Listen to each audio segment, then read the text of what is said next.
Laird. I'm from Huntington Beach, California. I'm a 43-year business in Huntington Beach. I'm the president of Air Quality Consultants, and that's a discipline I've worked in the longest.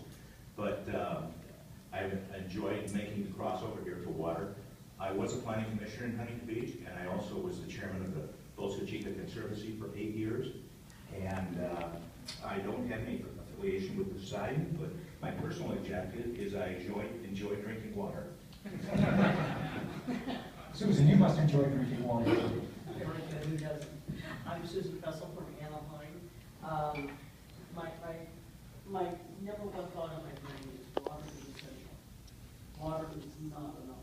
We all want water. So I'm interested in the sustainability and the reliability of it. I just come from a background of 35 years of special education. I served 7 years on our library board within our community, 2 years of community services, and I'm just finishing my 4th year with Anaheim Public Utilities, which is obviously water and electricity. So I'm just active in the community, and I like to know the facts and weigh those out and have a very good discussion. Thank you. Good evening, I'm Stacey Berry of Cypress City Council, and I don't have any affiliation with Poseidon, but I certainly understand that in the drought situation that we're in, I have so many people living in Cypress asking me what we're doing to conserve water, et cetera, and for sustainable water solutions. So I'm here to gather as much information as I can and be part of the process. Thank you. Thank you. Yes, I'm Diana Carey. I'm councilwoman from the city of Westminster, and I'm a former high school biology teacher and principal. And I'm here, I want to find out both from an environmental standpoint, and also I really have concerns on the fiscal side of it as well. And I have no affiliation with Poseidon. They didn't give me any campaign contribution. So anyway, I want to make a good reasoned decision for my city and all of the other cities within the area. Thank you. Thanks, Diana. Roger? I'm Roger Buto, and like my esteemed colleague Gary Brown, I am the founder and executive director of an NGO. We're named Clean Water Now, pretty appropriate. By the way, we did not pick Clean Water Now at the time 17 years ago because of why we're here today. We picked it because we were experiencing chronic sewage spills and, of course, urban runoff in Laguna Beach, and that's out of outrage. We say we now are at the point of outreach, so that's part of the reason we're here today. First, I want to thank whoever the board member was that either had the courage or the foolishness to appoint us. We are known as the bête noire, the bad boys and girls of environmental activism in South County, but I think you'll see our bargain fights are completely different. We're actually here to represent South Orange County.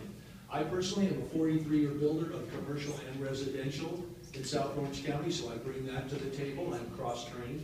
Also been a 17-year consultant land use and regulatory compliance. Our chief science officer, Dr. Marcus Lender, holds many patents and is actually involved in different types of bioremediation systems. He has a corporation named Hydrologics.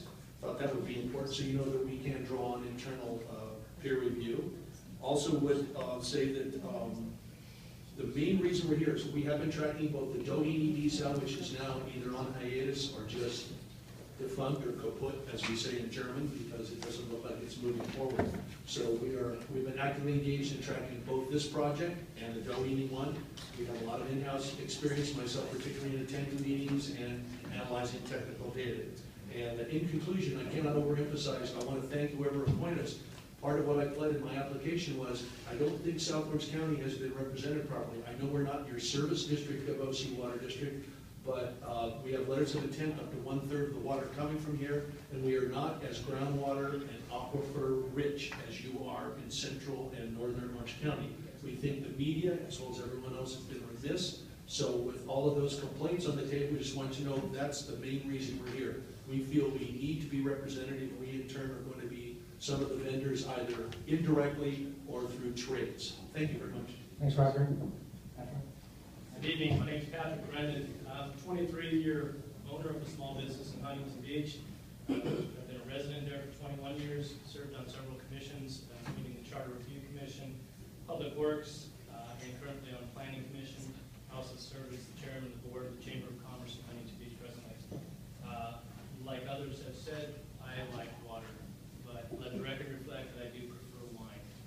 Thanks, Pat. Joe? So my name is Joe Bieber, and my background is in law and policy, economic analysis. I was worked for a Surfrider Foundation for about 15 years as their water programs manager. That work mostly involved defining and implementing integrated water management. Like everybody else, I like to drink water. My wife occasionally makes me take a shower in water. I swim in water. I guess our objectives here is to bring to the table what the regulations require and how that affects the term sheet and all the other, these are all kind of interdependent issues. And to also try and explore to the extent we can what alternatives, multi-benefit alternatives may be available and how that fits into the portfolio decisions. I'm not affiliated with Poseidon. They certainly know who I am. I think they would hopefully say that we have a friendly adversarial relationship. Thanks, Joe. George? My name is George Mesa. I'm a graduate civil engineer with a background in the Coast Guard and retired in '83. I spent 8 years on the Huntington Beach Public Works Commission. I'm most interested, I think, in making sure that we have an uninterrupted water supply here in Orange County.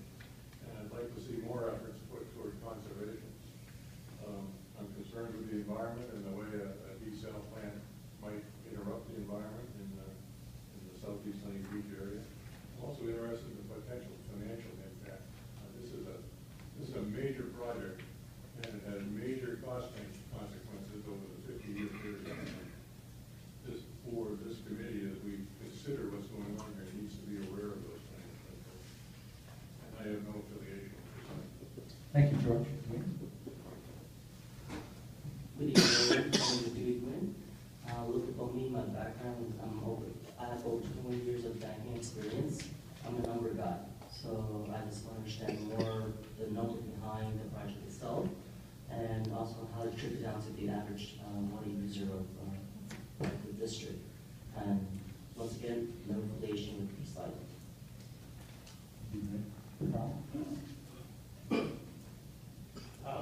My name is Carl Denninger. I'm a 36-year resident of Santa Ana. Funny part was I sent out here by a small chemical company, my name is Dow Chemical, for a 3-year job assignment, and I'm still here. So obviously I like this area. Very interested in technology. I enjoy the fact that good technology survives addiction, and this is done. I'm also impressed by this project already looking at typical cost of desal versus what's being proposed. It's just fantastic. So, but being in my remaining years, I also represent 64 neighborhood associations. We're all concerned about water and standing out and analysis. Thank you, Carl. Mike? Thank you. My background is a BS in civil engineering and a master's in environmental, specializing in water and wastewater. Typically, I'm on the other side of the table. I've done work for most of the agencies around the firm here. I was a principal at RBF Consulting, which was a firm I took from about 50 people on my firm to about 1,200 people. We sold it 3 years ago to a public company. But I've been involved in the water industry and in desal. I've installed half a dozen desal plants in the U.S. and Mexico, and I've been involved or touched most desal plants in California and in Mexico. So. Thank you. And Alan, Dallas introduced himself as your alternate, but now you've taken over your own seat, so. Say hello. Thank you. I apologize for being late, but those of you who drive a vehicle in California, you know how that goes. My name is Dr. Alan Bernstein. I'm a current city councilman in the city of Tustin. I represent the city in the water world as I represent Tustin in the Water Advisory Committee of Orange County. My interest in the water world has prompted me to accept the chairmanship of the first water committee for the Associated California Cities of Orange County. And I now sit as a chair of a new committee known as OCWD, which stands for Water Independence, Sustainability, and Efficiency, which is an organization that focuses on water use efficiency, water recycling, and the development of sustainable water supplies that will help Orange County become as independent as possible from imported water. I am a big technology fan, and I believe that this project is one that we absolutely must turn our attention to, given the current situation in California with regard to the drought, and with regard to our depleting water supplies, and the fact that what the snowpack is about 9% of what it should be at this point. So the drought is not going to be ending anywhere near soon, and we need to utilize the technologies available to ourselves to become as independent as possible from imported water. And I look forward to meeting and discussing this with everyone, and seeing that something positive comes to fruition from this as well. So thank you for the opportunity. Thanks, Alan. And I think we've covered everyone. I tell you what, we do have alternates here. Dallas was one. Could you just raise your hand if you're an alternate representing? Thank you. Oh, I'm sorry. And looking both directions. I think it's a pretty impressive group of people who have been assembled here with all kinds of expertise. And I had as a next item on the agenda, summary of public input. I asked for that, and then I got a printout of literally hundreds and hundreds of public comments and submittals, which is not easily summarized, but I'm going to, I want to move to item 5 on roles and responsibilities and come back to this issue of public input, because I think it was something that I found a challenge just in the broad diversity of points of view and how to accomplish the purpose and mission that the board set for us. So let me go back to the basics here on this slide. Presentation, and then I really don't want to be the person doing all the talking here. But I read this stuff very carefully. Apologies to those of you who are sitting here back to the screen. But the purpose, as it was explained in a document that you have, and I've abbreviated the document slightly just to fit it on slides, but this isn't abbreviated. Provide comments and feedback on the proposed project and the draft term sheet to assist the board in its evaluations. And so I'm working for you, okay? I'm working for you. I am trying to make you as effective as you can be. And so please feel free to push this or pull this any way you want. What I read here is that what I read is that the board wants feedback. It's not something that we're voting on in this group. We're providing input to the board relative to the vote that they have to take. Is that how you see it also? And because of the diversity of the group, I wouldn't expect that there would be many things that everybody would agree on. And I don't know if that matters as long as before we're done we can adequately and accurately reflect the diversity of views in the room. Does that sound right? Because, again, it's your process, but I'm trying to deal kind of with what the board said it wanted. So that was the purpose. Anybody? Yeah, okay. Thanks, Sean. Sometimes it's like, keep moving, okay? We don't have all night. So we've got 3 meetings, which itself is a challenge, but it is important, I think, to a number of you, some of you told me explicitly, 3 meetings is what you get. So make the most of me while I'm here. Because I signed up for 3 meetings, it's got to be 3 meetings. They're open public meetings, and we have public, and we'll probably have more public, and that's good, because one of the things we're being asked to do is to reflect all perspectives. Can we turn this mic down a bit? Or maybe I'll just move it down my body. So we're being asked to reflect all perspectives, and there's a lot of perspectives, and they're different perspectives, and so we will need to figure out how to do that. And then a balanced and thorough discussion.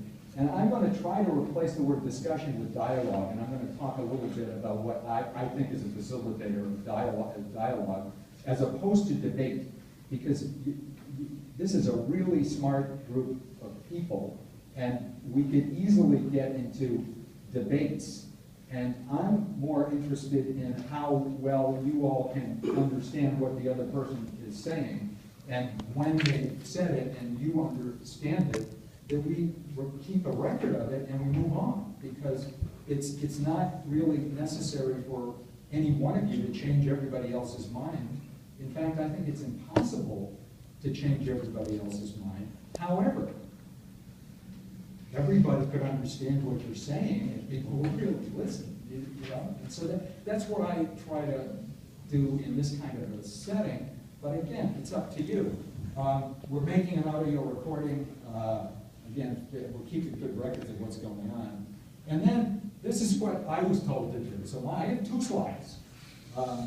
Help guide the discussions. Ensure that all committee members have all the background information they need. This is really important, and we don't have a lot of time to get this right. Meaning that we've got 3 meetings. This is a beginning, we have a middle, and then there's an end. In the middle, we need to be answering the questions that you have, but that means you have to have time to formulate them. And so getting you thinking about what kind of information you want as quickly as you can will be helpful for us in making sure you get what you want as you're considering these issues. And then don't seek to influence the committee's discussions. I am not affiliated with Poseidon. I am not an advocate for any position here. I am your facilitator. So I would like to think if I do my job, and I do try to do that I should be able to understand and articulate anybody's position as well as you can do it yourself. If I'm doing my job and I'm really listening to you, I should really understand what you are trying to say and help everyone else understand it too. And if that is accomplished, then I've done my job, because you've got to hear what everyone's had to say. On my second slide, ensure committee members have ample and fair opportunity to provide input, which we'll try to do. We will do. Decorum and professionalism, I don't think that's a problem. There's plenty of decorum and professionalism right off the bat. And then I guess, and we can discuss this, but I guess I'm being told to summarize what the committee's message is. I will repeat what I said earlier. I'd like to guarantee that I can have a consensus from you, but the consensus is the following: that what I would tell the group or write in a report, and someone else can say it, would be an accurate reflection of what this committee felt. Meaning that I might write, in some cases, everyone agreed that this is something the board needs to consider. Or it was very hard to get agreement. There were 5 different positions expressed. Or many people said this, but several people felt strongly this way. And at the end of it, it's an accurate portrayal of what this committee discussed, what it considered, how it came down on these topics. No votes, we're not voting on things, but it's to characterize the discussion. Now I want to stop here, because does that work for you? Because that's sort of what I'm trying to do. Roger? Well, I'd make one request right away. Top bullet point, ensure committee members have ample and fair opportunity. I noticed that it does say here in the meetings that